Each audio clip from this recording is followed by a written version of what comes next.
Tajuk utama 25 Zulkaedah, 5 Julai. Parlimen bersidang 26 Julai ini. Beberapa buah negeri berpotensi beralih ke fasa 2 PPN.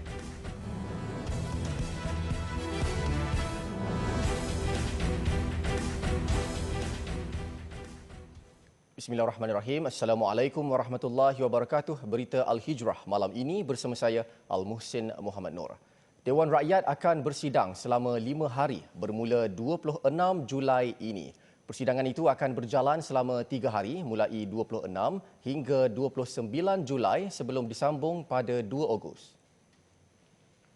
Pejabat Perdana Menteri dalam satu kenyataan hari ini berkata, kerajaan bersetuju untuk menasihati Seri Paduka Baginda Yang di-Pertuan Agong supaya mesyuarat khas penggal ketiga Parlimen ke-14 diadakan selama 5 hari mulai 26 hingga 29 Julai dan 2 Ogos bagi Dewan Rakyat dan Dewan Negara selama 3 hari mulai 3 hingga 5 Ogos 2021. Mesyuarat ini bertujuan memberi penerangan kepada ahli-ahli Parlimen mengenai pelan pemulihan negara dan meminda semua perundangan dan peraturan bagi membolehkan persidangan Parlimen diadakan secara hybrid. Berdasarkan Fasal 3 Perkara 150 Perlembagaan Persekutuan, semua proklamasi darurat dan ordinan yang dibuat oleh Yang di-Pertuan Agong akan dibentang di hadapan kedua-dua Majlis Parlimen. Mesyuarat itu akan diadakan mengikut SOP yang akan ditentukan Majlis Keselamatan Negara MKN dan Kementerian Kesihatan Malaysia KKM. Dalam pada itu, pakar geostrategis Azmi Hassan berkata persidangan Parlimen adalah medium terbaik untuk menyuarakan pendapat dan keluhan rakyat kepada pihak kerajaan. Menurutnya, setiap ahli Parlimen sama ada mewakili kerajaan atau pembangkang berhak memberi pandangan dan mengetahui strategi kerajaan dalam menangani wabak COVID-19. Justru peluang itu perlu dimanfaatkan sepenuhnya ahli Parlimen. Jadi dalam hal ini rakyat, melalui wakil rakyat mereka dapat sampaikan cadangan, keluhan yang mereka hadapi sekarang supaya dapat dibincangkan dan digubal satu dasar, satu strategi dan kaedah yang lebih mantap. Kerana menangani pandemik ini memerlukan semua pandangan, tidak kira daripada pihak kerajaan, daripada mereka yang pakar, daripada ahli parlimen, dan yang paling penting rakyat sendiri mesti ada landasan untuk menyuarakan pendapat dan keluhan mereka. Jelasnya, persidangan Parlimen kali ini seharusnya tidak dicemari agenda mana-mana parti politik. Sebaliknya, perlu menumpukan isu pandemik COVID-19 yang melanda negara. Jikalau ada yang mahu menyoalkan keabsahan kerajaan sekarang ataupun sama ada Perdana Menteri mempunyai majoriti ataupun minoriti, ini bukan masanya. Masa sekarang adalah untuk membincangkan hal-hal pandemik supaya masa depan negara dan yang paling penting, masa depan rakyat dapat dijaga dan diolah supaya lebih baik lagi pada masa hadapan. Yang penting, katanya, suara rakyat perlu didengari agar dasar kerajaan yang ingin digubal dapat dilaksanakan dengan lebih berkesan, terutama dalam mengekang wabak COVID-19.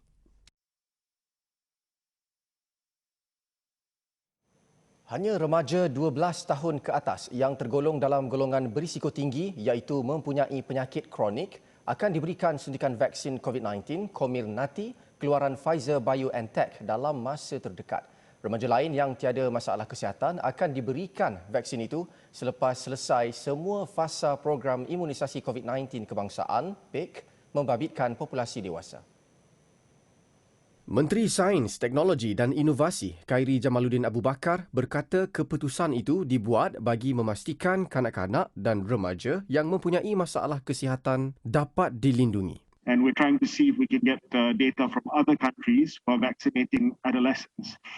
In the meantime, we are also waiting for further data from clinical trials that have just been published by Sinovac, which is the inactivated vaccine for use on adolescents.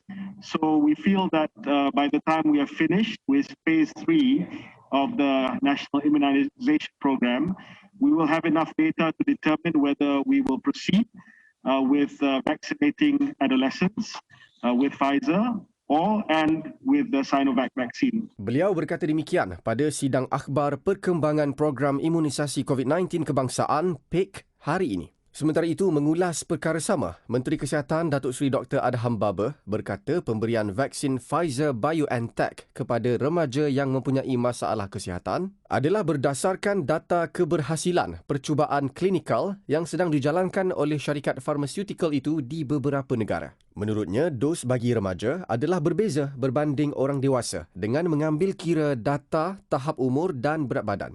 Walaupun diberikan maklumat bahawa beberapa pakar yang telah menilai dosis vaksin, mereka seharusnya mengurangkan dosis vaksin kepada adolescent. Walaupun data klinikal untuk dosis dan juga tahap umur yang perlu diikut kilogram body weight perlu diambil kira dan data tersebut akan dibentangkan pada kami berdua sekiranya kita dapat mulakan program vaksinasi. Konklusinya ialah dosis kenalah berubah daripada adult dos.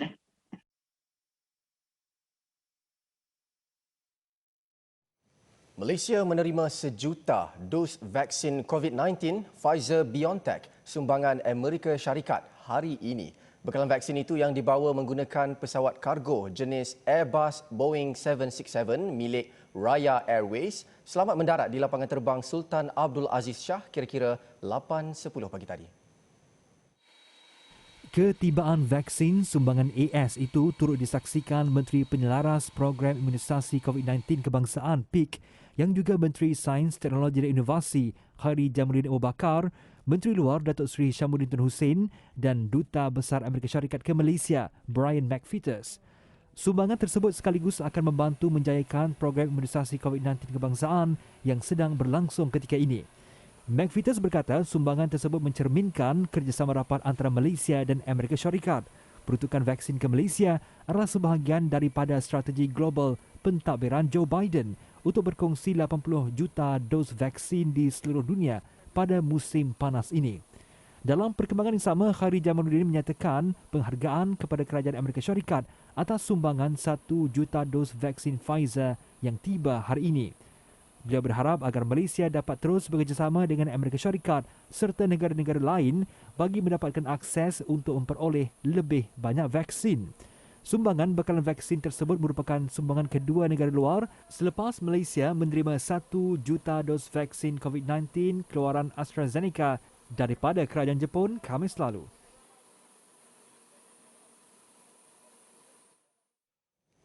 Beberapa buah negeri lagi selain Perlis, Perak, Kelantan, Terengganu dan Pahang berpotensi untuk beralih kepada fasa kedua Pelan Pemulihan Negara (PPN). Perdana Menteri Tan Sri Muhyiddin Yassin berkata negeri-negeri tersebut menunjukkan perkembangan yang amat baik dan berpotensi untuk mencapai ketiga-tiga indikator nilai ambang utama bagi beralih ke fasa kedua PPN dalam waktu terdekat. Menerusi hantaran di Facebook beliau, Perdana Menteri berkata beliau berharap situasi pandemik di negara kita dapat terus dikawal dan lebih ramai rakyat dapat divaksin dalam masa terdekat dengan penerimaan bekalan vaksin yang lebih banyak pada bulan ini. Beliau juga merakamkan penghargaan kepada sukarelawan badan-badan amal, parti-parti politik, pihak swasta dan orang ramai yang tampil menghulur bantuan kepada rakyat Malaysia yang memerlukan pada masa ini di samping bantuan-bantuan disampaikan oleh pihak kerajaan.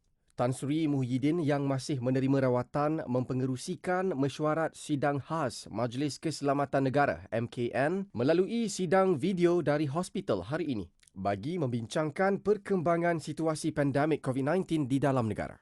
Mesyuarat tersebut turut menyentuh pelaksanaan Perintah Kawalan Pergerakan Diperketatkan PKPD yang sedang berkuat kuasa di mukim-mukim di Selangor dan 14 lokaliti di Kuala Lumpur serta laporan pemantauan setiap negeri di dalam fasa pemulihan negara. Kerajaan Negeri Selangor menyasarkan sebanyak 1 juta pekerja sektor perkilangan dan perkhidmatan divaksin menerusi program Vaksin Selangor, Selvax Industri. Menurut Exco Industri dan Perdagangan, Ahli Majlis Mesyuarat Kerajaan Negeri Selangor, Datuk Teng Chang Kim, ia terbuka kepada syarikat atau industri untuk menyertai secara sukarela. Namun segala pembiayaan kos perlu ditanggung sepenuhnya oleh syarikat. Kos bagi keseluruhan sistem perkhidmatan, pengurusan dan pemberian vaksin ini perlu ditanggung oleh syarikat atau majikan dan mereka tidak boleh mengenakan sebarang bayaran atau charge kepada para pekerja mereka. 3. Kos keseluruhan program ini yang telah dipersetujui oleh Kerajaan Negeri Selangor bagi syarikat atau majikan atas sebanyak RM350 bagi 2 dos. Tambahnya, mana-mana syarikat ataupun majikan yang mengambil bahagian di dalam Selvax Industri tidak boleh menjual semula slot janji temu yang telah diberikan dan vaksinasi hanya diberikan menerusi janji temu sahaja. Setakat ini, lebih 13,000 pekerja sektor berkenaan sudah divaksin dengan 2.9 juta pekerja daripada 62,000 buah syarikat sudah mendaftar. Sementara itu, 5 pusat pemberian vaksin PPV untuk program ini telah disediakan seperti di Tropicana Gardens Mall, Kota Damansara, Evo Mall, Bandar Baru Bangi, Hotel di Palma, Shah Alam, Kompleks Sukan PKNS, Kelana Jaya serta Aurora Place, Bukit Jalil. Pada masa sama, proses vaksinasi di tempat kerja juga akan dilakukan jika menepati kesesuaian Dewan yang membolehkan kadar kapasiti vaksinasi di kesemua lokasi tersebut boleh mencapai sehingga 40,000 dos sehari. Program Selvax Industri telah bermula sejak 26 Jun lepas dan akan diteruskan hingga akhir Oktober. Bagi syarikat dan industri yang berminat, boleh mendaftar di laman web vax.selangkah.my atau boleh menghubungi pusat panggilan di talian 1800 22 6600. Baik, selepas ini, suspek lari PKPD dikenal pasti. Alhamdulillah bertemu lagi. Polis telah kenal pasti identiti 2 daripada 3 lelaki yang melarikan diri dari kawasan Perintah Kawalan Pergerakan diperketatkan PKPD di projek perumahan rakyat PPR Jalan Kampung Pasir, Pantai Dalam, Ahad lalu. Timbalan Ketua Polis Kuala Lumpur, Datuk Yong Lei Chu berkata dengan identiti yang diperolehi itu, pihaknya yakin kesemua suspek dapat diberkas secepat mungkin.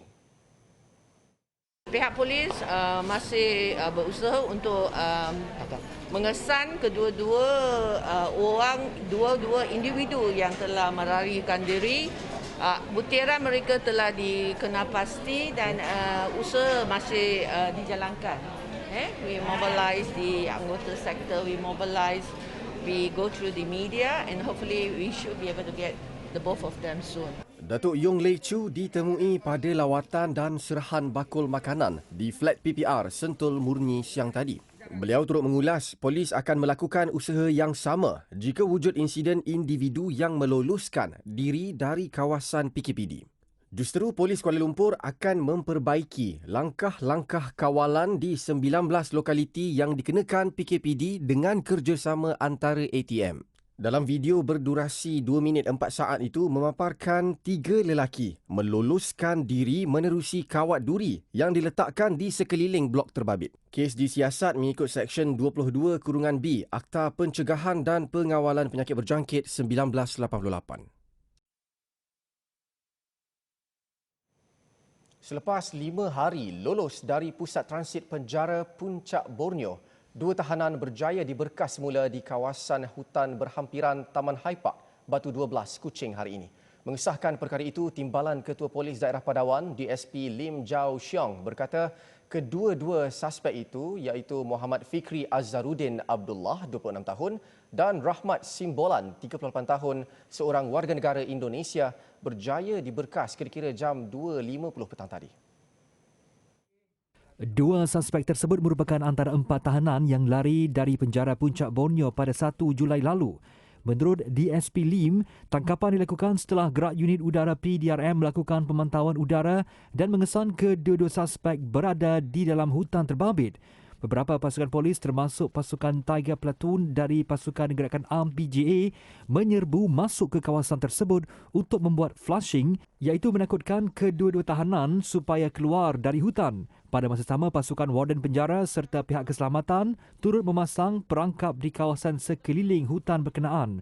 Usaha tersebut berhasil apabila kedua-dua tahanan tersebut berjaya ditangkap ketika cuba melarikan diri keluar dari hutan tersebut.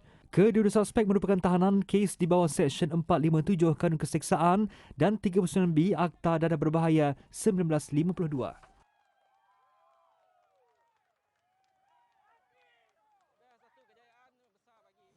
Ahli Dewan Undangan Negeri Adun Kuala Besut, Tengku Zaihan Cikgu Abdul Rahman akan menyuarakan isu sektor pelancongan yang terjejas di Pulau Perhentian pada sidang Dewan Undangan Negeri Terengganu tidak lama lagi.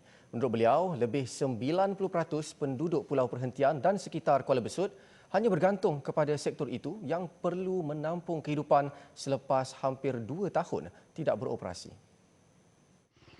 Menurut beliau, penduduk yang terlibat dalam sektor ini semakin terhimpit dari segi keuangan. Lebih-lebih lagi, segala kos seperti penyelenggaraan bot dan pinjaman bank perlu dilunaskan.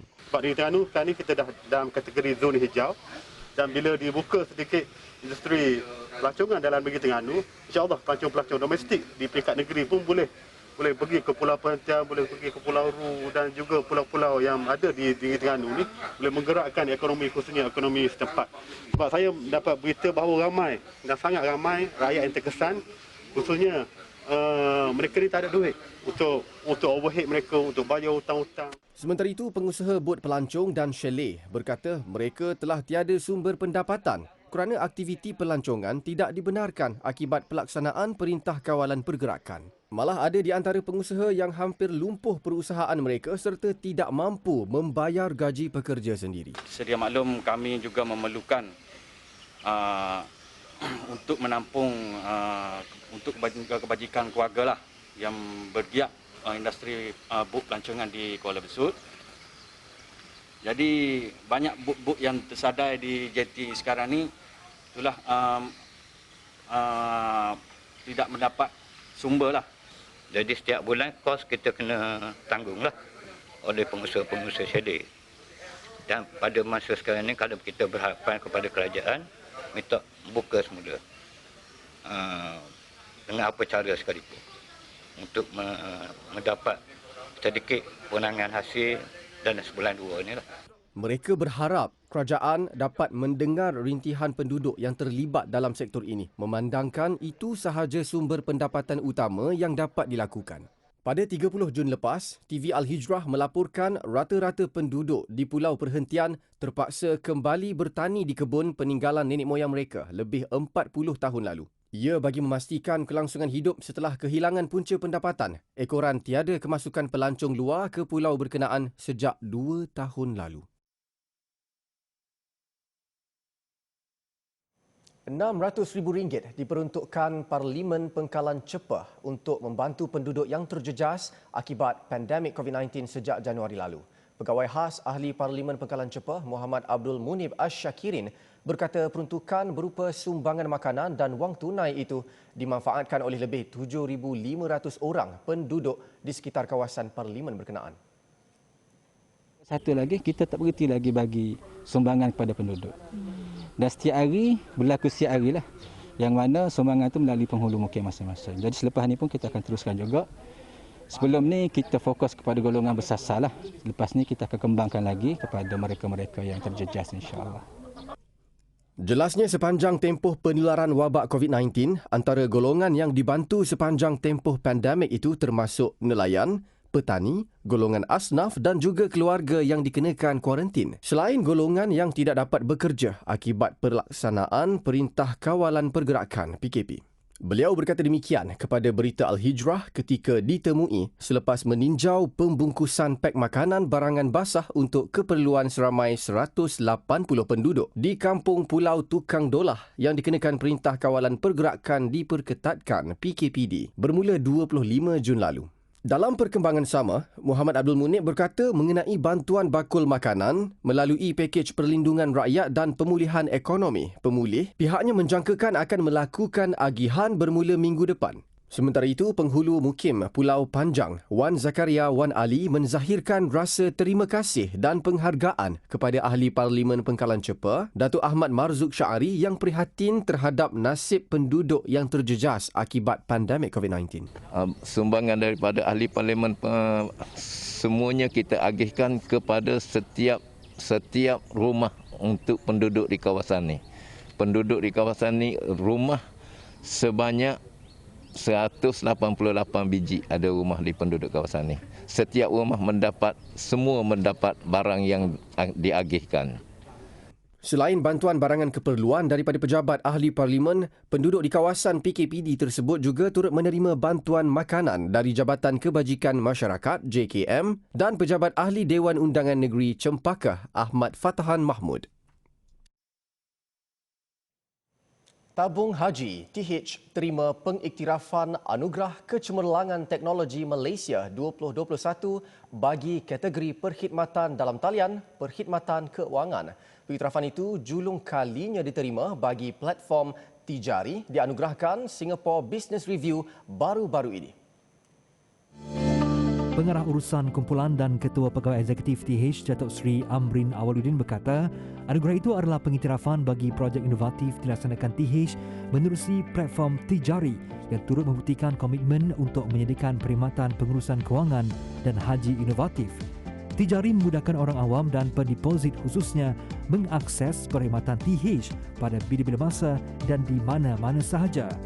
Datuk Seri Amrin berkata anugerah tersebut adalah pengiktirafan kepada TH dan manifestasi sokongan pendeposit atas usaha mereka menambah baik perkhidmatan dalam talian dengan pengenalan Tijari demi kemudahan mereka. Ia juga seiring dengan perkembangan digital semasa dan menjadi platform utama dalam membantu menepani cabaran pandemik COVID-19. Tijari direka dengan susun atur kemas, navigasi mesra pengguna dan dilengkapi ciri keselamatan tinggi bagi memberikan perkhidmatan terbaik kepada pengguna. Antara fungsi utama disediakan termasuklah kemudahan pembukaan akaun secara maya VAO, butiran akaun, pindahan dana dari bank ke TH melalui FPX, pendaftaran hibah amanah dan pindahan simpanan dari akaun TH ke akaun TH lain, keahlian Kelab Taha dan pelbagai perkhidmatan haji.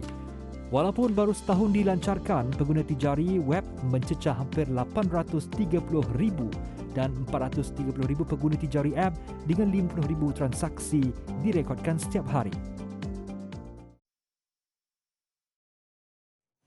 Datuk Jamil Rakon dilantik sebagai Timbalan Ketua Setiausaha Kanan TKSUK Jabatan Perdana Menteri JPM yang baharu berkuat kuasa hari ini.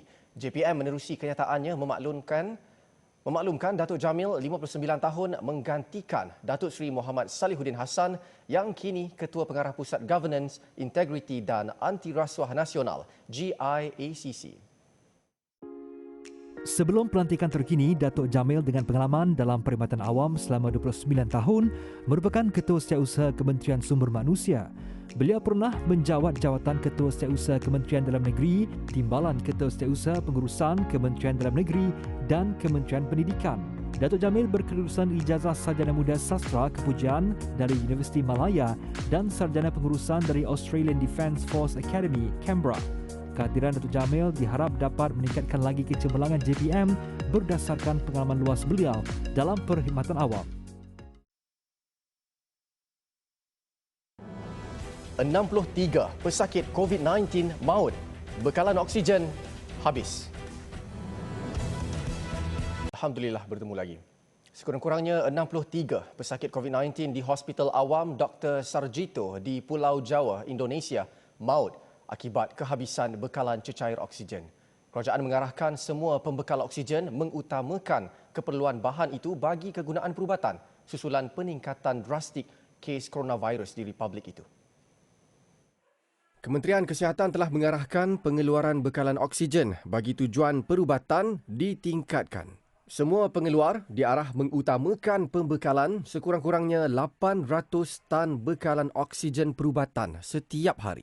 Menurut jurucakap Hospital Awam Dr. Sarjito Banu Hermawan, kekurangan bekalan oksigen di hospital terbesar di bandar itu adalah kerana kebanyakan pesakit tiba dalam keadaan tenat dan sejak Sabtu, 63 kematian akibat COVID-19 dilaporkan. Jumlah kematian kian meningkat walaupun pihak hospital sudah menggunakan tangki silinder oksigen bagi merawat pesakit kronik. Bekalan oksigen kembali pulih sekitar jam 4.45 pagi kemarin waktu tempatan selepas kira-kira 15 tan bekalan cecair oksigen tiba.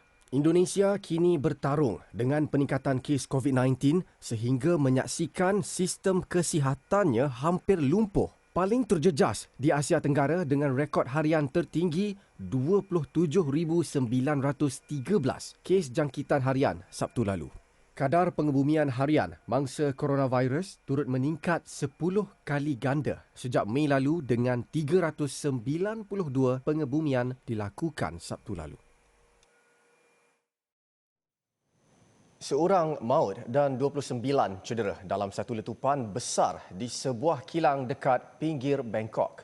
Letupan itu turut menggegarkan bangunan di lapangan terbang Suvarna Bumi sekaligus mengaktifkan sistem penggera utamanya. Pengurusan lapangan terbang memaklumkan setakat ini tiada penerbangan dibatalkan susulan kejadian itu dan enggan mengulas lanjut. Kepulan asap tinggi dapat dilihat di sekitar lokasi kejadian. Kebakaran di kilang penghasilan palet plastik itu dilaporkan berlaku kira-kira pukul 3 pagi waktu tempatan. Pihak berkuasa mengarahkan penduduk setempat berpindah kira-kira 5 km dari lokasi kejadian. Dibimbangi berlaku kebocoran bahan kimia atau lebih banyak letupan selepas itu. Pihak berkuasa menjadikan beberapa sekolah dan pejabat kerajaan sebagai pusat perlindungan sementara untuk penduduk yang terjejas. Sekian berita Al-Hijrah. Jangan lupa menonton Tijarah 9.30 malam ini dengan tajuk Hutang Bertambah di Kala Lockdown. Terima kasih kerana menonton. Assalamualaikum warahmatullahi wabarakatuh. Jaga diri, jaga SOP.